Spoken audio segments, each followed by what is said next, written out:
Bonjour, je suis Frédéric. Bienvenue dans le monde magique du souffle. Je vais t'apprendre à apprivoiser la colère avec le souffle du dragon. Aujourd'hui, nous allons découvrir ensemble comment apprivoiser la colère. Alors installe-toi confortablement, pose tes 2 pieds au sol. Ferme doucement les yeux si tu le souhaites. Si tu préfères, tu peux les garder ouverts et fixer un point loin devant toi.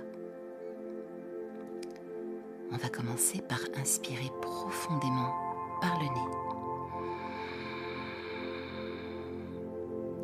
et expirer lentement par la bouche.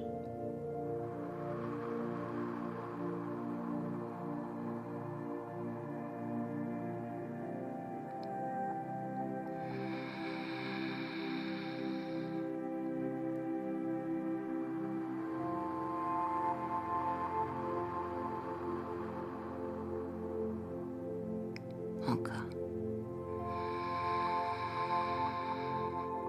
Ne lâche pas ton souffle pendant que je raconte l'histoire. Ne le lâche pas. Continue. La colère, c'est comme un feu à l'intérieur. Ton corps devient chaud, ton cœur bat plus vite et parfois tu voudrais crier. Mais tu as un secret qui s'appelle le souffle du dragon.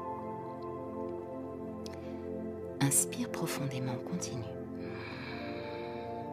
Et quand tu expires, imagine que tu souffles comme un dragon qui crache une grande flamme.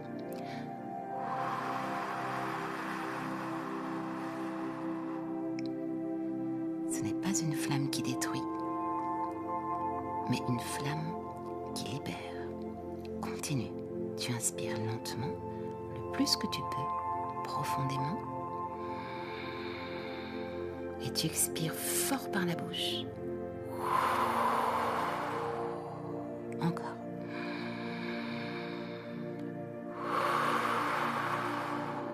Encore.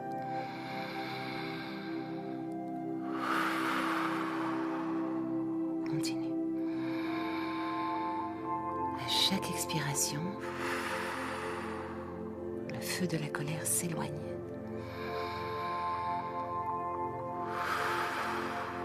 Il se transforme en une fumée légère qui disparaît. Ton souffle te calme, continue. Ton souffle t'apaise. N'oublie jamais que ton souffle est ton meilleur ami. À chaque fois que tu es en colère, tu peux utiliser cette petite technique de respiration du dragon. Elle va t'aider à mieux gérer tes émotions. Continue, ne lâche pas ton souffle. Expire fort. Inspire. Expire fort le plus longtemps possible.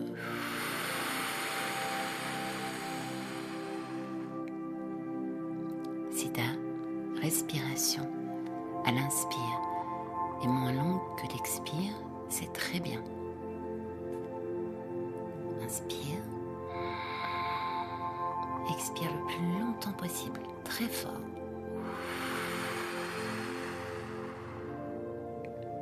Comme un dragon qui petit à petit reprend le contrôle.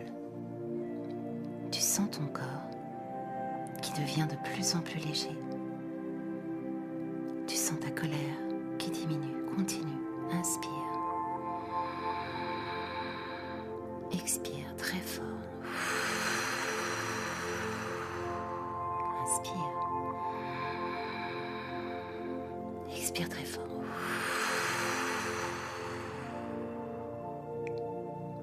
Tu es le maître de ton souffle. Et donc, tu peux être maître de tes émotions. N'oublie jamais ce meilleur ami. Il est là, toujours avec toi. Tu peux l'utiliser quand tu veux. Le souffle ne doit jamais se lâcher. Quand tu es en colère, quand tu es triste, utilise-le quand tu le souhaites.